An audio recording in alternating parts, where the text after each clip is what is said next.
I'm just going to move this down a little because I'm a little shorter than you. I'll tell you, a couple weeks, not last time I spoke here, but the time before, I wore flats, and I didn't realize the difference. And when I got up here to speak, I felt like I was like down here. So now I know, don't wear flats if I'm going to speak, or I'm going to need to get myself a little stool. So my talk title today is Do This in Memory of Me, and I'll get to why I chose it as a talk title in a moment.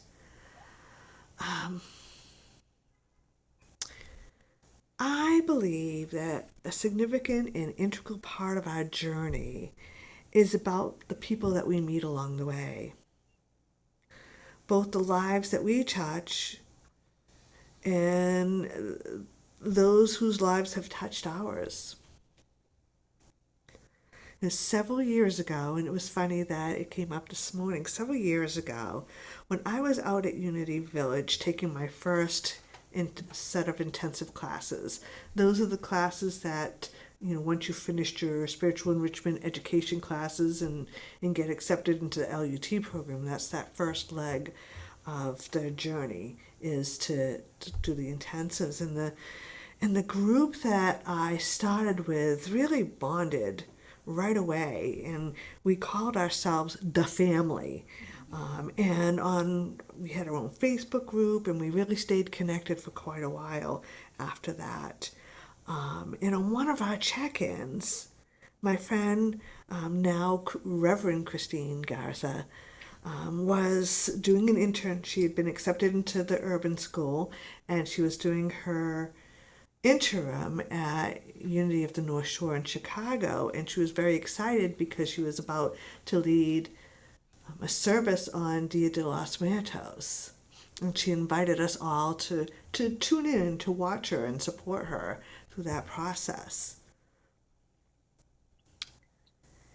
And I was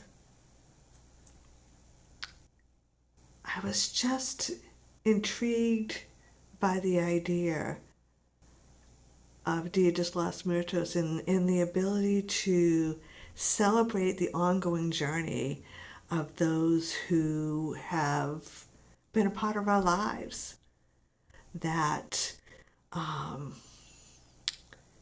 we don't get an opportunity often enough to talk about them and to celebrate them and to acknowledge them. And I really was taken intrigued with that whole idea. And had if I lived closer, I might have had us, and I knew we were going out to lunch after today, so I didn't want to create more work for anybody. But if I lived a little bit closer, I would have maybe had us create an altar and invite people to bring in pictures of their loved ones, maybe make their favorite dish, bring in some candles and some marigolds, and we might have created an altar here. For those who aren't familiar with Day of the Dead, and I found out, I just want to put a shout out to, I can't, if I turn this way, I can't see you. But Amy, and the ceiling. Camera's up there. Oh, I know. But I know you're here, Iris, and I kept thinking of Dimitri and wanting to do Dia de los Muertos justice, because I know that he celebrated it. I was having a conversation with Sky, so I can feel his presence here, and I'm just imagining his smiling face sitting like over there. I always looked forward to seeing him when I came here. But for those of you that don't know what Dia de los Muertos is, it's a holiday celebrated between November 1st and 2nd, though other days such as October 1st and October 6th can be included depending on the locality. It's widely observed in Mexico. It actually became a holiday in the 60s. And it's also observed other places, especially by people of Mexican heritage. And it's believed at that time that the veil between the worlds is is down and the spirits come back to commune with the dead. And that's why you'll see they hold parades and people will decorate. They'll have an ofrenda at home, and they often will decorate the cemetery, decorate the grave site, bring their favorite foods, and things like that to celebrate. When I used to see things like the Calavera, which is the sugared skull depictions, or Katrina, which is the Lady of the Dead, I always attributed to Halloween. And now that I know what it's about, I've started to incorporate them in my altar at home, especially this time of year, to honor those who have passed. So my talk title today is Do This in Memory of Me. So it's been inspired by Dia de los Muertos and the energies that we're coming into, but it's also inspired by the last physical conversation that Jesus had with his disciples at the Last Supper. And I'm sure that most of us are familiar with that verse. I was raised Catholic, so and I used to play church when I was little, and so it's so the whole scene of that is that after Jesus took the cup, he gave thanks. He said, "Take this cup and share it among yourselves. I tell you that I will not drink again until God's kingdom comes." And then he took the bread and he gave it to his disciples and he broke it and he handed it to them and he said, "This is my body and it is given to you. Every time you eat it, do this in memory of me." And what I love about that verse, or what I take from that, or what I love most about unity, is that we look at we interpret the Bible differently. We interpret it metaphysically, and we also interpret it myatically, which is that, how is this story my story? How do I find the meaning in that story, and how does it apply to me? And for me, here's a little bit of the Gospel of Amy, which I like to do. I'm rewriting a little bit. For me, I was raised to believe like it was all about his death and that he was going to suffer for us. But I look at it differently. I look at it as he was saying, I'm going to leave you. And right now we're gathering, we're meeting, we're breaking bread, we're sharing some wine. I think that do this in memory of me was like, keep it going, do this, gather, support one another, break bread, come together, keep growing, keep expanding your consciousness, and do that in memory of me.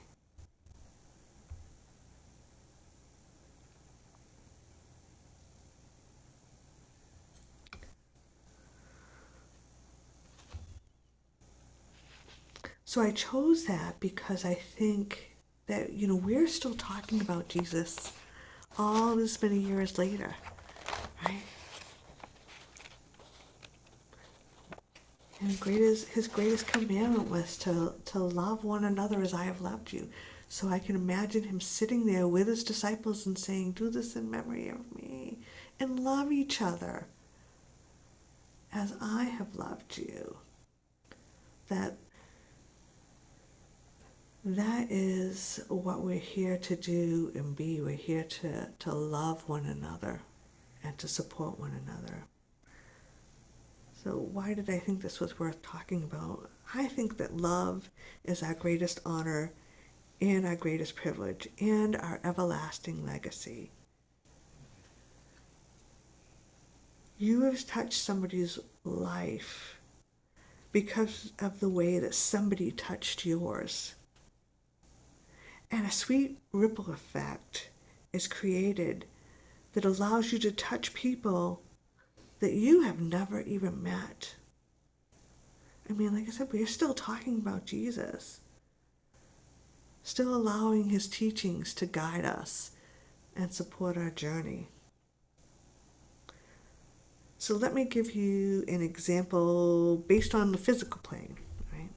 My foster father, David York, gave each of his daughter a set of jumper cables to keep in the cars in case we needed them. He wanted to make sure we had like a little kit in our cars. You know, flashlight, jumper cables, you name it. He made sure that we were all taken care of. Now, thankfully, I've had very few opportunities that I've needed to use those jumper cables for myself. But I've helped an awful lot of people along the way.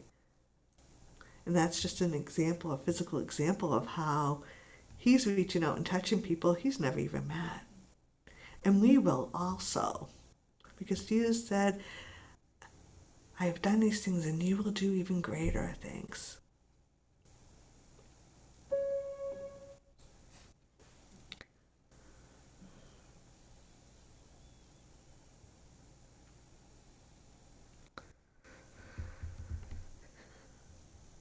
You may think that your impact on the world is completely insignificant.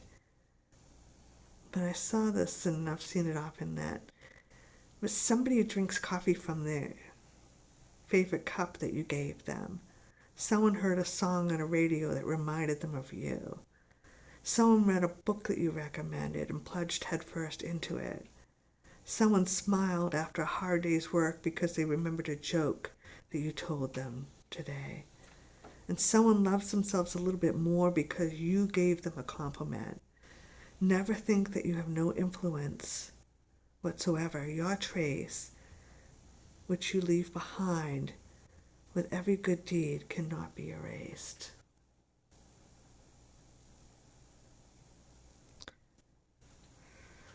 You know, I wanted to talk about this also a little bit because, I think that we could do a better job in creating safe spaces for each other to talk about our loved ones that have passed.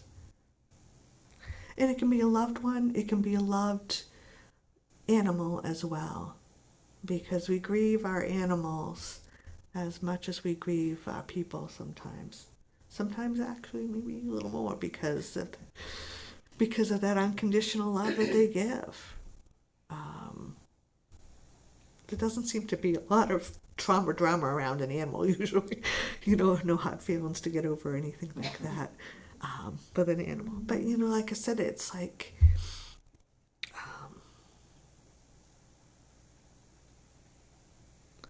recently at an LUT gathering, I hold LUT gatherings every month, and I bring in different people. I bring in a lot of people from UWM, but I also kind of follow my guidance and bring in people that I think will support the LUTs. And on the last gathering, I brought in Rev.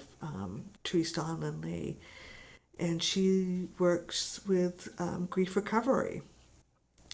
And I'm so glad I did, because it was a really sacred and holy session that we had with the LUTs, and we found out that how much it is important to have those opportunities to create safe spaces for people to talk about people's ongoing journeys in their lives.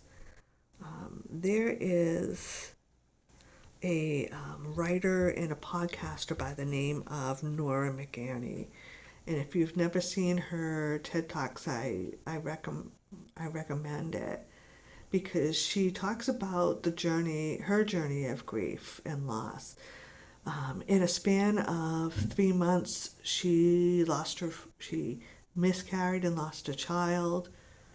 Her father passed away, and her husband passed away of cancer.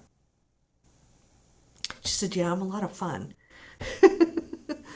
But what she talks about, and she's remarried, she's got a blended family and a minivan and a rescue dog, she says. But she talks about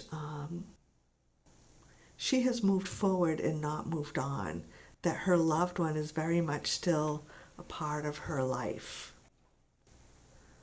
And it's creating sacred spaces for people to be able to have and talk about that. I think sometimes we're afraid that if we talk about a person's loved one that's passed, that their eyes will leak and it will be awkward. But wouldn't it be wonderful if we can create a space where we can let people's eyes leak? But we can also let the laughter come and the joy come as they share memories and stories. And we did that at our gathering, and it was really quite healing and magnificent to experience that.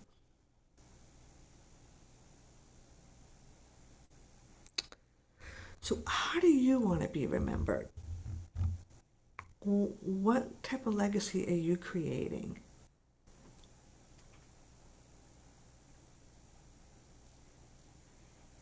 I'm kind of hoping that when I pass, that at that first, the opening season in the spring when the ice cream stands open, I hope people go out and have an ice cream and think of me. Maybe toast me with an ice cream cone.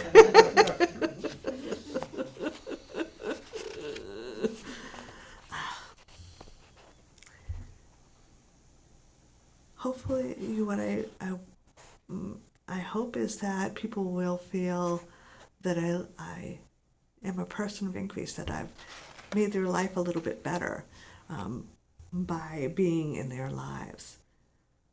But I think it's important to think about that, and that brings up a lot of work, like forgiveness work, to do.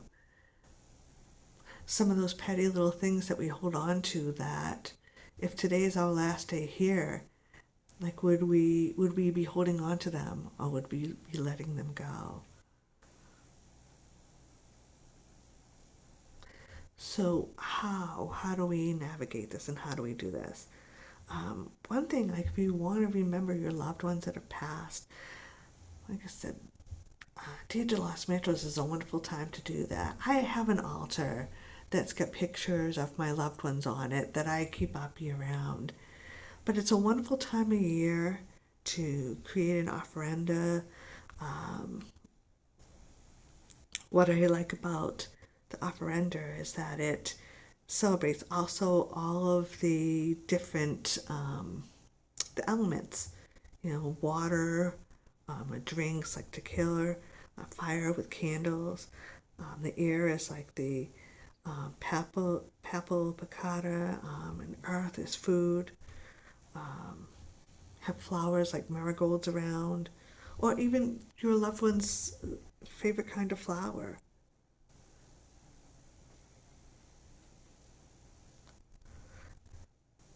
Something that gives you an opportunity to pause and celebrate the people in your lives.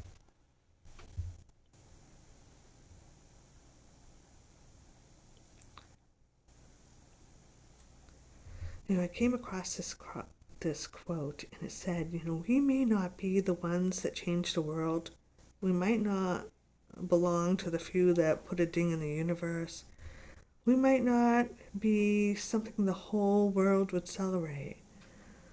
But in the little corners that we live, in the lives that we've played a part in, we should be nothing but unforgettable. And that's from Nestor Erskine in his book, Unforgettable Living a Life That Matters.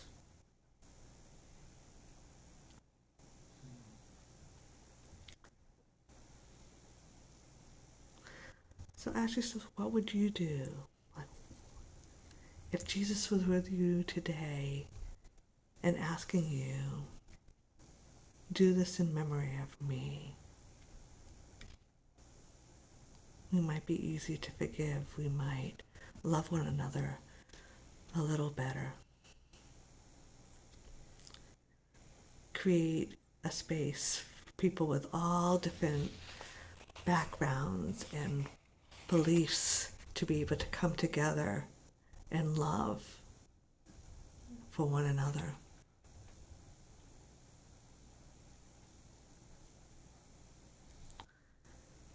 Maybe it will be to laugh, or maybe it will be to dance. sing.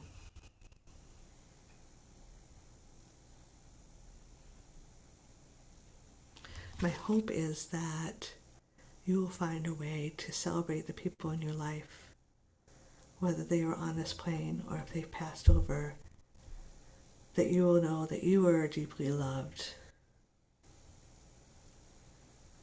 and that your presence here and beyond will always matter.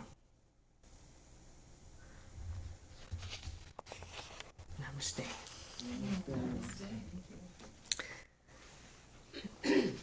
Now it's going to be a time for meditation.